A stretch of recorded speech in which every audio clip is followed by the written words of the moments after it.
정부가 침체된 주택시장을 활성화하기 위해서 대책을 발표했습니다. 미분양 주택 4만 채를 감축하겠다는 내용입니다. 서울부동산경제연구소 최문서 소장이 함께 자리했습니다. 어서 오십시오. 네, 안녕하세요. 네, 미분양 해소 대책 주요 내용을 먼저 좀 이야기를 해주십시오.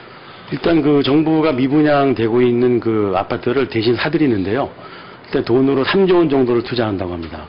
3조 원에서 많게는 5조 원까지 투자하는데요.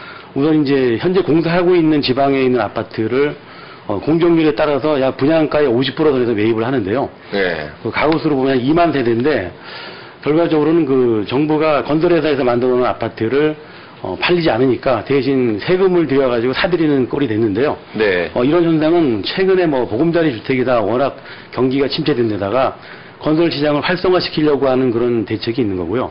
무엇보다도 이런 정책적으로 건설회사를 도와주지 않으면 현재 건설회사는 살아남기가 상당히 어려운 상태입니다. 그래서 정책적으로 약 3조 원 이상 가는 돈을 푸는데 여러 가지 방법이 있습니다. 첫 번째는 니치를 위한 펀드를 조성하는 방법도 있고요. 네. 이 펀드를 이용해서 1조 원 정도를 도입을 하고요. 그다음에 회사채를 유동화시켜서 약 5천 채를 사들이는 경우도 있고요. 이것은 이제 주택금융건설사를 이제 도와주는 건데요. 주택금융사에서 1조 원을 투자할 수도 있고요. 또 LH공사에서도 또 한 1,000가구 정도를 매입해서 공공임대주택으로 전환하는 경우도 있고요. 또 여러 가지 면에서는 그 10,000채 이상 정도를 취득세를 감면해 주는 경우도 있고요. 네. 이런 것은 건설사가 지금 분양하고 있는 것도 분양가를 좀 인하하게 한 그런 유도가 될 수 있는데요. 어쨌든 여러 가지로 이제 오늘 연말까지 약 4, 5조 원 정도를 투자하게 되는데, 이런 대책이 앞으로는 4만 가구 정도가 일단 매입을 하고 나면은 좀 더 활성화되지 않나 보는데, 건설회사에서는 상당히 한 50% 가격에 산다 그러니까 그렇게 반기는 모습은 아닌 것 같습니다. 네. DTI 한도도 초과해주기로 했죠. 초과해서 대출해주로 허가해주기로 알았습니다. 이 문제는 어떤 경우냐면 이제 분양자가 새 아파트를 사놓고 자기 집이 팔리지 않아서 이사를 못 가는 경우가 있습니다. 이사를 못 가는 경우에 집을 사는 사람한테서 DTI, LTV 완화를 해주는데 이것도 이제 주택금융공사에서 보증을 해주는 건데요. 한 집에 2억 정도 보증을 해줍니다. 네. 응대를 해주지 못한 조건에 있는 사람들한테 집을 분양받아 놓고 내 집이 팔리지 않아서 이사를 못 가는 사람에 한해서 그 집을 사는 사람만 응대를 해주는 겁니다. 네. 반드시 이제 아무나 해주는 건 아니고요. 네. 집을 분양받고 나서 이사를 못 가는 집을 산 경우 그런 네. 경우에만 해당이 되는데 이런 부분을 참조하셔야 되겠습니다. 네. 분양가 50%로 정부가 사들이면 건설업체는 분양가 50%에 팔아야 되니까 손해 아닙니까? 이 건설회사는 파르나 마나 별로 혜택이 없고요. 어떻게 보면은 건설회사가 부도나는 상태보다는 그냥 이렇게 잠시 이제 좀 약을 써서 좀 시한을 연장시키는 그런 현상이 될 것 같습니다. 그럼 이 50%의 정부가 사서 그 가격에 민간에게 팔면은 민간인들 50% 분양가 50%에 산다 그러면 살 것 같은데. 당연히 살 수 있죠. 그러나 이제 정책적으로 정부에서 사들인 다음에 네. 나중에 임대 아파트로 바꾼다든가 또 공공임대주택을 분양하는 만큼의 이제 끼워줄 건데 일단 건설회사 분량을 50% 사들인 다음에 다시 50% 가격에 분양한다는 말은 없습니다. 그 얘기는 없습니까? 네네. 정부가 서둘러서 이렇게 발빠른 대책이라고 해야 될까요? 아니면 좀 늦은 대책이라고 할까요? 이렇게 내놓는 이유가 어디 있을까요? 제일 문제는 경기 침체고요. 무엇보다도 3월 18일 날 일단 전체적으로 집을 사는 사람에 한해서 양도세라든가 채권을 많이 이제 혜택을 줬었는데요. 양도세를 감면해 주더라도 분양이 안 되다 보니까 정책적으로 정부에서 손을 쓰는 건데 이런 것은 건설회사가 너무나 어렵다는 것을 부도를 막기 위한 대책이 될 거고요. 아무래도 건설시장 전체적인 마비를 막는 것이 정부에서 할 일이고요. 회생 불가능한 건설회사는 앞으로도 이제 시간을 좀 주는 건데 과연 시간을 준다고 해서 이런 부동산 현실이 건설회사를 살릴 수 있는 기회가 될지 좀 시간을 두고 봐야 되는데 무엇보다 이런 건설회사 실패의 원인은 여러 가지 이유가 있겠지만은 정부 공공기관에서 아파트를 많이 분양하는 바람에 건설사가 어려워지고 있는 건 사실입니다. 보금자리 주택이나 시프트 여기에 원인이 있다 이거죠. 아침에도 제가 방송을 들었는데 실질적으로 보금자리 주택을 전국적으로 확산시킨다 그러거든요. 네. 전국적으로 확산시키면은 거의 몇십만 가구가 넘을 텐데 그렇게 하면 신도시를 만들지 않고도 집만 몇십만 가구를 짓게 되면은 동시에 신도시가 10개 이상 생기는 그런 이유가 생기는데 이렇게 되다 보면 건설회사가 설 자리는 거의 없을 거고요. 건설회사를 당분간은 좀 도움이 되겠지만 앞으로는 건설회사가 아파트를 직접 만들어 분양하는 사례는 상당히 줄 것으로 보고 있습니다. 보금자리 주택의 파장이 민간 건설 회사로 아주 직격탄을 날리고 있다. 이렇게 표현해야 되겠습니다. 건설회사를 정부에서 한다고 봐도 과언이 아닙니다. 현재로서는 건설회사가 보통 아파트를 분양하려면 2년 정도 시간이 걸리거든요. 네. 땅을 사고 설계를 하고 허가를 내고 나서 분양까지 2년이 걸리는데 지금 2년은 고사하고 6개월도 못 내다보는 상태이기 때문에 건설사가 아파트를 분양하는 일은 상당히 줄어든다면은 앞으로 모든 아파트 분양 시장은 정부가 정책적으로 이끌어가지 않을까 이렇게 판단되고 있습니다. 아, 모든 건설 주택 시장을 정부가 이끌어갈 수밖에 없는 상황이 되고 있다. 이러면 부작용도 많지요. 현재 이제 지금 당장은 이제 피부에 와닿지 않지만 건설 시장이 지금 우리나라 인력 약 20%를 차지하고 있습니다. 이렇게 20% 되는 많은 인력이 건설로 이제 먹고 사는 건데요.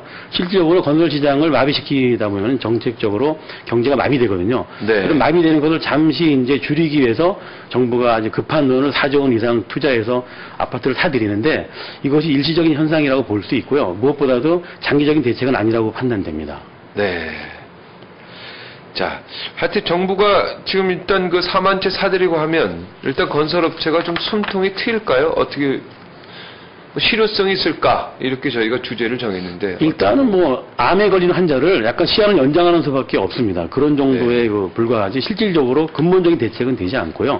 무엇보다도 건설회사에 기회를 많이 줘야 되는데 지금 한나라당이나 여당이나 여러 가지 면에서는 정책적으로 아파트가 공공으로 가고 있는 분위기 속에서는 건설회사가 살아남기가 상당히 어렵습니다. 네.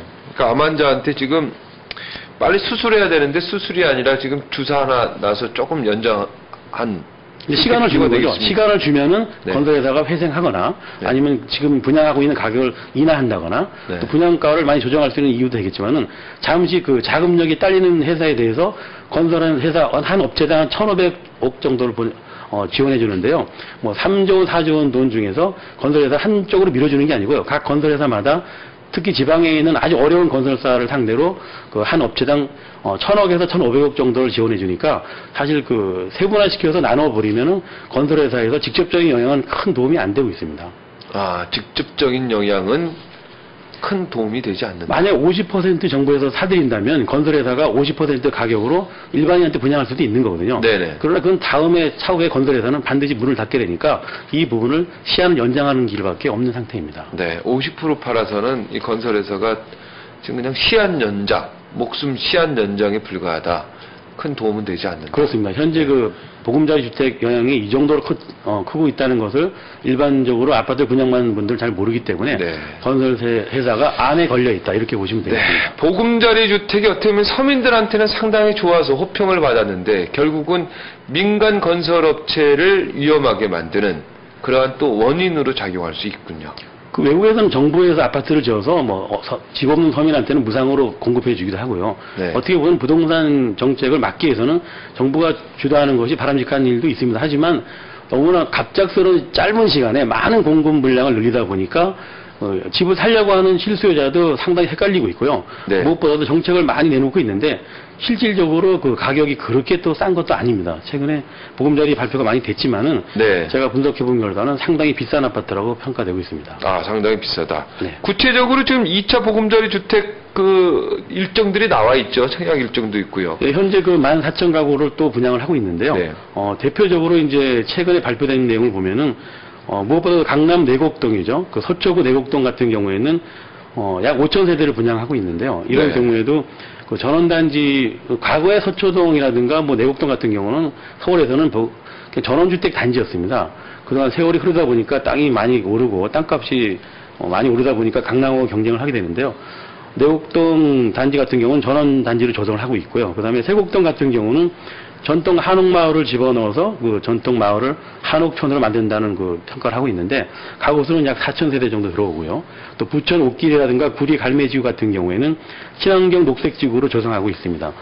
상당히 뭐 방법은 좋은데요. 이렇게 분양가가 나중에 꼼꼼하게 따져보면 그렇게 싼 아파트는 아니라고 볼 수 있고요. 아, 지역하고 주변하고 비교를 해보면 그렇게 싸지도 않다 이런 얘기죠. 현재 그 강남권에 있는 아파트는 보통 분양가가 1,200만 원 정도 가거든요. 네. 그러나 이제 이거는 뭐 신도시가 아니고 부분적으로 나홀로 아파트가 될 가능성이 높기 때문에 상당히 그 서민이 가기에는 상당히 비싼 아파트입니다. 그리고 부천이라든가 구리 같은 경우는 경기도 지방인데 경기도 쪽에서는 기존 시세는 한 1,000만 원 가고 이번에 분양가는 700에서 800만 원, 또 약간 가격이 저렴한 곳에서는 650만 원 정도도 갈 수 있는데 이런 아파트를 만약에 이렇게 싸게 분양을 한다 하더라도 전체적으로 보면은 서민 입장에서는 상당히 비싼 아파트 가격이 아닌가 이렇게 보고 있습니다. 네. 그럼 어떻게 보금자리 주택 서민들 그래도 한번 원서 한번 내보는 게 나은 건가요? 청약을 해보는 게 나은 건가요? 어떻습니까? 일단은 그 프리미엄을 주지 않고 아파트를 좀 더 저렴한 가격에 분양받고자 하는 분한테는 혜택이 될 수 있고요. 그렇다 하더라도 현재 시세가 주변에 예를 들어 1,000만 원 정도 간다면요. 분양가는 700만 원이니까 30%는 싼 게 사실입니다.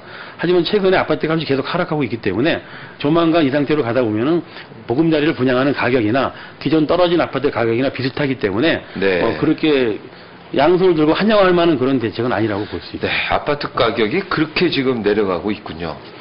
그리고 얼마나 내려가고 있습니다. 기존 시장의 10% 정도는 아직 보통이고요. 또 많게는 20%는 하락한 상태인데요. 제가 이런 뉴스를 3년 전에도 했고 2년 전에도 했습니다. 그러나 네. 요즘에 이제 아파트 가격이 그래서 올라갈 때는 갑자기 많이 올라가고요. 또 내려올 때는 아주 조금씩 천천히 내려오거든요. 근데 조금씩 내려오니까 모든 그 언론에서 갑자기 아파트 값이 많이 폭락한 것처럼 얘기하고 있는데 실질적으로 아파트 가격은 언제든지 주식시장처럼 반등할 수가 있기 때문에 근본적으로 보금자리 주택이 주변 시세보다 30% 싸다 하는 것은 네. 지금은 얘기가 됩니다. 그러나 앞으로 1년이나 2년 지나고 나면은 보금자리 주택이나 지금 가격이나 비슷한 수준으로 갈 거기 때문에 네. 투자 가치는 별로 없다고 봅니다. 네, 어차피 지금 아파트 가격이 계속 소리 없이 떨어지고 있기 때문에요. 네. 보금자리 주택의 분양가와 엇비슷하게 될 것이다. 네, 전셋값도 예상을 좀 해주시죠. 전셋값은 지금 거꾸로 많이 오르고 있는 것 같던데요. 이런 현상이 계속 일어나다 보니까 전세를 살고자 하는 사람들은 계속 더 눌러 사는 겁니다. 예를 들어서 서울을 빼놓고 서울 수도권을 빼놓고 조금만 그 지방이나 예를 들어 경기도 외곽 지역으로 가면요. 아파트 가격이 거의 분양 가격하고 비슷하고요. 또 전세 가격하고 매매 가격하고 비슷한 상황이 일어납니다. 이런 현상은 왜 그러냐면 집을 사고자 하는 사람이 점점 줄어들고요. 결과적으로는 집값이 전세값이 많이 오르면은 집값을 서로 살려고 하는 사람이 늘어나는데 과거와 좀 달라가지고 전세값이 오르더라도 집을 안 사는 사람이 늘고 있고요. 또 보금자리가 전국적으로 확산된다 그러니까 집 살 수 있는 그런 실수요자가 점점 마음이 완전히 변해버리는 이런 현상이 늘어나서 전세값은 계속 상승할 예정입니다. 그러니까 집값이 계속 떨어지고 있으니까 더 떨어질 때까지 기다린다 이런 얘기죠. 집값이 더 떨어져도 전세 살고 있는 사람이 다시 집을 사지는 않을 것입니다. 왜냐하면은 과거에는 그 전세값이 오르면 집값을 샀었는데 네. 지금은 거의 속지 않습니다. 소비자가 상당히 좀 생각이 빨라진 거죠. 명확해져서. 그렇죠. 이제 네. 그런 겁니다. 그러니까 3년 전에 냉장고를 180만 원 주고 샀는데 엊그저께 슈퍼에 가니까 대형마트 가니까 80만 원을 팔리고 있거든요. 네.